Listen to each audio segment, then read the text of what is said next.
여러분은 은퇴 후 생활비로 얼마나 필요할 것 같으신가요? OECD에서 발표한 노후소득 보장지수에 따르면 대한민국의 노후소득 대체율은 120만 원 수준으로 줄어든다는 의미죠. OECD 평균인 60%와 비교하면 한국의 노후소득 수준은 상당히 낮습니다. 실제로 국민연금연구원의 조사 결과를 보면 국민연금 수급자 중에서도 연금만으로 생활이 가능한 사람은 20%도 되지 않습니다.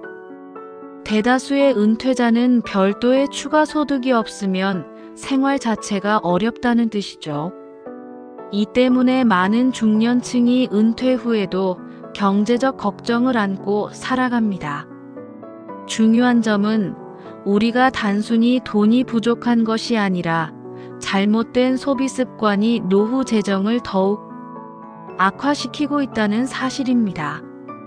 젊었을 때야 수입이 꾸준히 들어오니 소비에 대한 경각심이 낮을 수도 있습니다. 하지만 은퇴 후에도 같은 소비 습관을 유지하면 노후 재정은 예상보다 훨씬 빠르게 무너집니다. 여러분은 혹시 이런 말을 들어본 적이 있나요? 내가 은퇴 전에 알았더라면 이렇게 쓰지 않았을 텐데. 사실 은퇴 후 중년들이 가장 많이 후회하는 것 중 하나가 바로 돈 관리입니다. 특히 6,772세 연령대의 중년층이 공통적으로 이때만 알았더라면 하고 후회하는 소비 습관이 있습니다. 통계청 자료를 보면 한국인의 은퇴 후 소비 패턴은 상당히 특징적입니다. 생활비는 줄이지만 특정 항목의 지출은 오히려 증가하는 경향이 있습니다.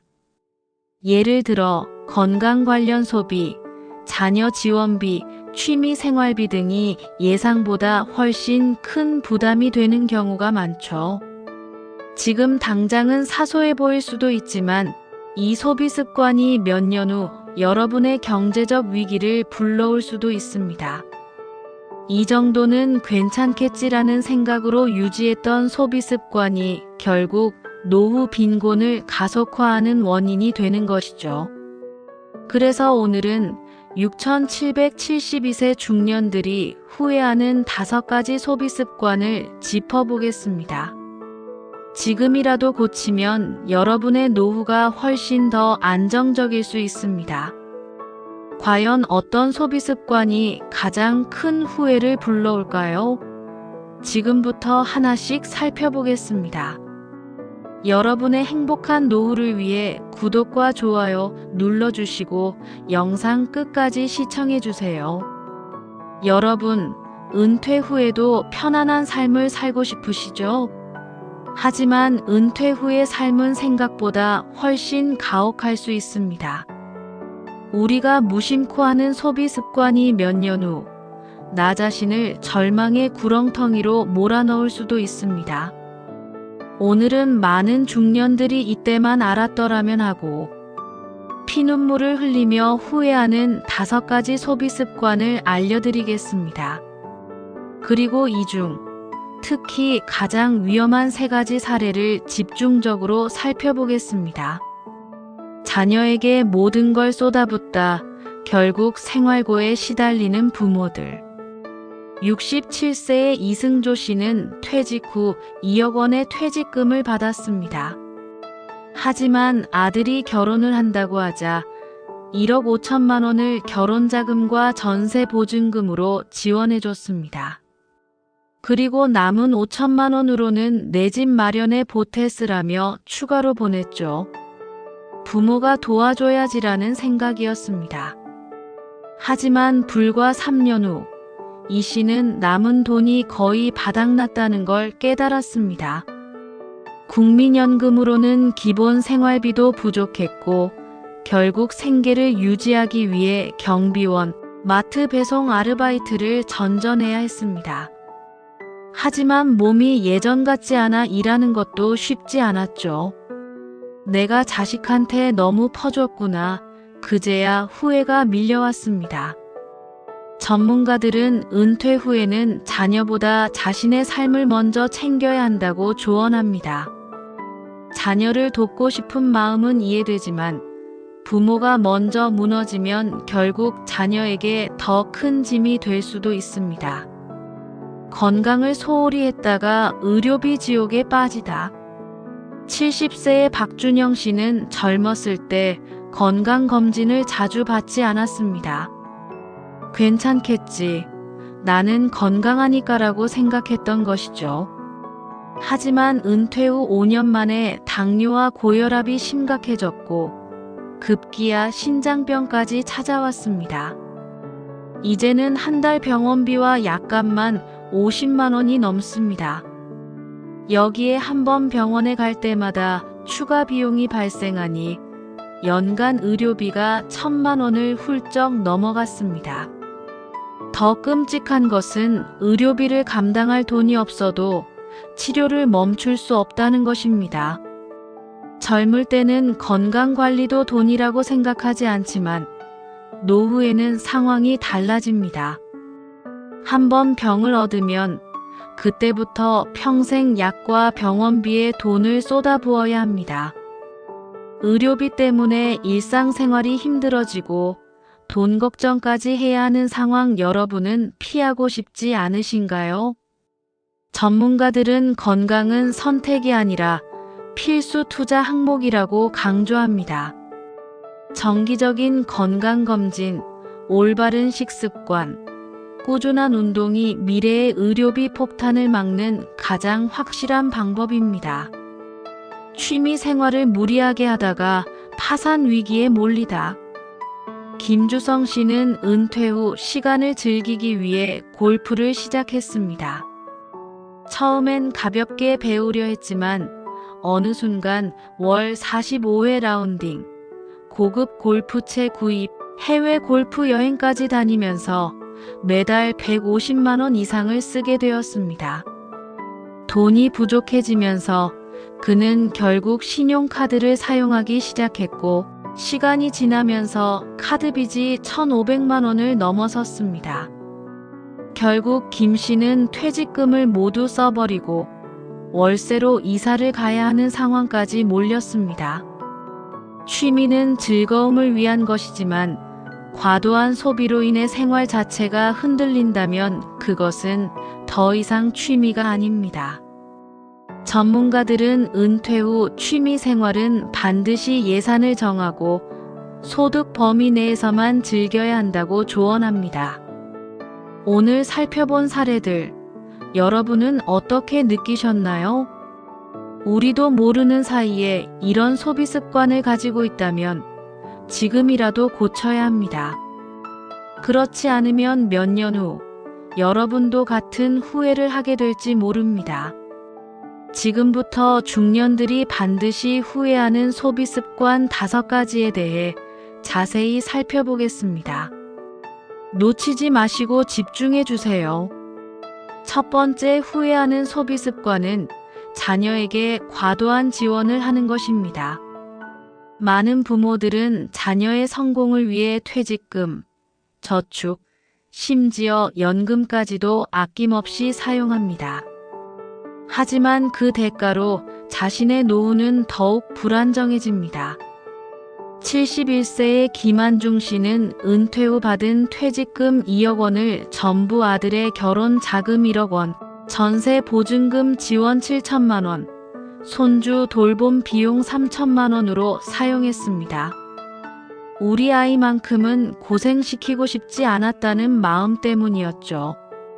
하지만 몇 년 후 국민연금과 약간의 저축으로는 생활이 어려워졌습니다. 이제는 본인의 생활비도 빠듯한 상황. 자녀에게 다시 도움을 요청하려 했지만 자녀도 아이를 키우느라 힘든 상황이었습니다. 결국 편의점 알바와 경비원 일을 시작해야 했습니다. 김 씨는 이렇게 말합니다. 아들에게 준 돈이 없었다면 지금 나도 조금은 여유롭게 살았을 텐데. 전문가들은 강조합니다. 자녀 지원보다 내 노후가 먼저다. 부모가 먼저 경제적으로 무너지면 결국 자녀에게 더 큰 부담이 됩니다. 현실적으로 부모도 여유가 있어야 자녀를 도울 수 있습니다. 두 번째 후회하는 소비 습관은 불필요한 보험 가입입니다. 젊을 때는 혹시라도 아프면 도움이 되겠지라는 마음으로 보험을 여러 개 가입합니다. 하지만 막상 보험금을 청구해보면 생각보다 보장받는 금액이 적어 실망하는 경우가 많습니다. 72세의 박재희 씨는 60대 후반까지 월 60만 원 이상을 보험료로 지출했습니다. 실비보험, 암보험, 종신보험까지 여러 개 가입했죠. 하지만 병원비를 청구해보니 이것저것 제외하고 실제 지급받은 돈은 30만 원 정도였습니다. 박 씨는 후회했습니다.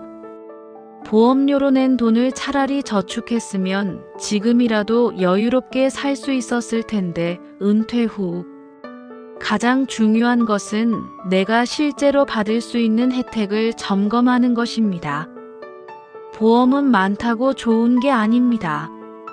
필요한 보장만 남기고 나머지는 정리하는 것이 중요합니다. 세 번째 후회하는 소비 습관은 건강을 방치하는 것입니다. 젊을 때는 괜찮겠지 하고 대수롭지 않게 여겼던 생활 습관이 노후에 병원비 지옥으로 돌아옵니다. 68세의 신지선 씨는 젊을 때 건강검진을 받지 않았습니다. 60대 후반부터 당뇨와 고혈압이 심해졌고 매달 약값과 병원비로 50만 원 이상을 지출하고 있습니다. 만약 젊었을 때 건강을 조금만 관리했더라면 이렇게 많은 돈을 쓰지 않아도 됐을 겁니다. 지금이라도 건강검진을 받고 꾸준한 운동과 올바른 식습관을 유지해야 합니다. 건강을 지키는 것이 노후 의료비를 줄이는 가장 확실한 방법입니다. 네 번째, 취미 생활과 과소비. 이 돈이면 생활비가 3개월은 되는데 68세의 정현선 씨는 퇴직 후 친구들과 골프를 시작했습니다. 주 1회 정도는 괜찮겠지라고 생각했지만 점점 횟수가 늘어났고 1년에 한두 번 해외 골프 여행까지 다니게 되었습니다. 골프 비용, 장비 구입비, 여행 경비까지 합하면 한 달에 15만 200만 원을 지출하는 상황이 됐습니다. 은퇴 후 시간이 많아지면서 취미 생활을 찾는 것은 아주 중요합니다. 하지만 문제는 소득이 줄어든 상황에서도 취미에 과도한 비용을 지출하는 것입니다. 이런 소비 습관을 유지하다 보면 어느 순간 재정이 무너질 수 있습니다. 퇴직금과 저축이 있으니 괜찮다고 생각했지만 문제는 돈이 예상보다 훨씬 빠르게 줄어들고 있었다는 점입니다. 결국 정 씨는 생활비 부족을 느끼기 시작했고 취미 생활을 유지하기 위해 신용카드를 사용하게 되었습니다. 하지만 카드 대금은 쌓여가고 결국 정 씨는 퇴직금을 대부분 소비한 상태에서 경제적으로 어려움을 겪게 되었습니다. 전문가들은 강조합니다. 은퇴 후 취미는 반드시 예산을 정하고 지출 한도를 설정하는 것이 중요하다. 만약 지금 자신의 취미 생활비가 생활비를 압박하고 있다면 대체 가능한 저렴한 취미를 찾는 것이 필요합니다. 모든 취미가 비싸야만 즐거운 것은 아닙니다. 부담 없는 취미를 찾아야 은퇴 후에도 재정 걱정 없이 즐길 수 있습니다. 다섯 번째, 명품 소비. 잠깐의 만족, 오랜 후회. 퇴직 후에도 멋을 부리고 싶은 마음 충분히 이해합니다. 하지만 문제는 소득이 줄어든 상황에서도 과거와 같은 소비 습관을 유지하는 것입니다. 특히 명품 소비는 나를 위한 투자라고 생각하며 쉽게 합리화되는 경우가 많습니다. 66세의 구선혜 씨는 퇴직 후 친구들과의 모임에서 자신이 초라해 보일까봐 명품 가방과 옷을 꾸준히 구매했습니다. 이제까지 열심히 살았는데 나를 위해 이 정도는 써야지라는 생각이었죠. 하지만 퇴직 후 소득이 줄어든 상황에서도 계속해서 명품을 구매하면서 점점 생활비가 부족해졌습니다. 처음에는 큰 문제가 없어 보였지만 명품 소비가 반복되면서 매달 카드값이 100만 원 이상 나가기 시작했습니다. 결국 저축을 깎아 써야 했고 몇 년 후 박 씨는 생활비가 부족한 상황에 놓였습니다. 그제야 후회가 밀려왔죠. 그때 그 돈을 조금만 아꼈더라면. 전문가들은 말합니다. 은퇴 후 소비는 소득 대비 적절한 수준에서 이루어져야 한다. 소비를 줄이는 것이 중요한 게 아니라 소비를 내 경제 상황에 맞게 조절하는 것이 핵심입니다.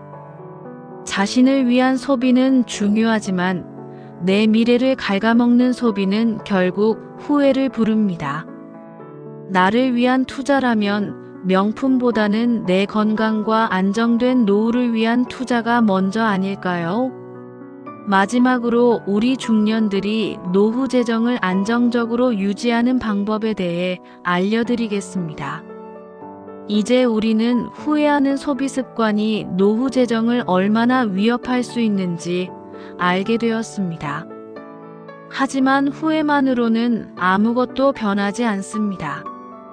지금이라도 노후 재정을 안정적으로 유지하는 방법을 실천해야 합니다. 많은 분들이 은퇴 후 돈이 부족하다는 고민을 합니다.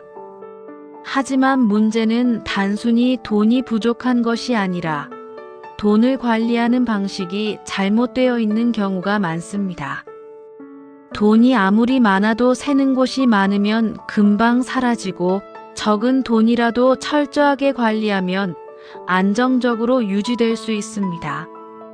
오늘은 노후 재정을 지키는 4가지 핵심 전략을 알려드리겠습니다. 작은 실천이 쌓이면 노후에도 돈 걱정 없이 살아갈 수 있습니다. 1. 소득이 줄어든 만큼 지출도 줄여야 한다. 가장 먼저 해야 할 일은 소비 습관을 바꾸는 것입니다.